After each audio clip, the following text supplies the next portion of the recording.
pengalaman saya itu kalau di mall saya pakai sendal biasa atau kadang sandal jepit itu kalau beli baju itu sering apa gel-gelnya itu apa yang jaga standnya itu bilang ini tapi nggak ada diskon pak kayak gitu. Terus kadang-kadang ketika saya ngambil 2, 3, 4 baju tuh ya bilang ini dibeli semua pak, kayak semacam nggak percaya bahwa saya mau beli kayak gitu loh. Tapi saya paham bahwa orang Indonesia, tapi dimanapun sama lah ya, bahwa mudah menghakimi orang lain. Makanya ada istilah don't judge the book by the cover kayak gitu kan. Nah, jadi sebenarnya yang paling ditakutkan orang itu sebenarnya itu omongan orang lain atau pendapat orang lain. Tetapi kalau orang ditanya yang paling ditakutin apa, biasanya yang saya dapat itu orang satu menyatakan takut pada Tuhan, kemudian takut mati. Begitu katanya. Tetapi di kenyataan sehari-hari itu yang paling ditakut itu umumnya pendapat orang lain. Makanya kenapa orang takut, saking takutnya pendapat orang lain, orang kan pakai baju. Dibilang nggak sopan kan, atau bahkan mungkin untuk tradisi tertentu, kewajiban tertentu memakai baju yang menutup aurat, misalnya begitu.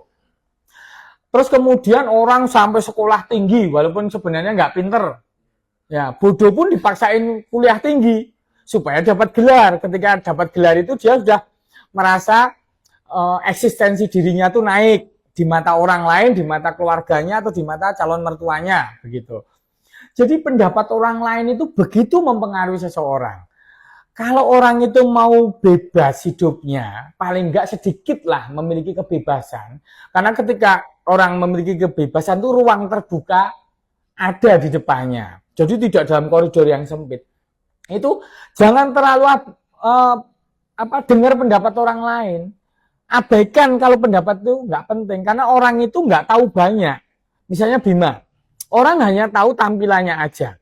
Misalnya giginya yang coklat, badannya yang kurus, bajunya kadang kurang disetrika. Ini kayak orang kurang terurus begitu loh kan. Dia nggak tahu sisi lainnya. Jadi orang itu multifaset. Orang hanya ngelihat satu sisi sini. Tetapi orang udah menilai dari sini lah. Orang yang dari sisi satu lagi menilainya dari sisi sini.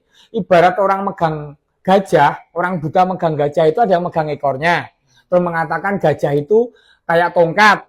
Kemudian yang megang kakinya bilang gajah itu kayak pohon. Yang megang belalainya gajah itu kayak selang. Kayak gitu.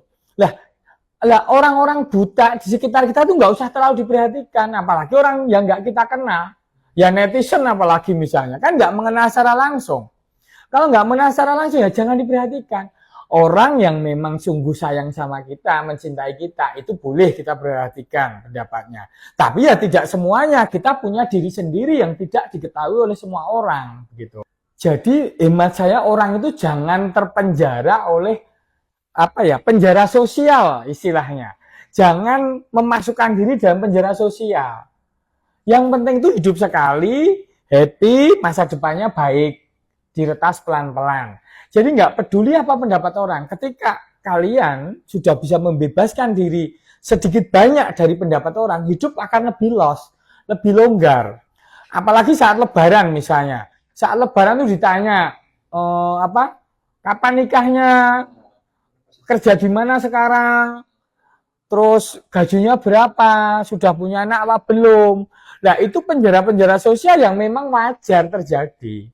Nggak mungkin kita lepas dari lingkungan sosial itu nggak mungkin.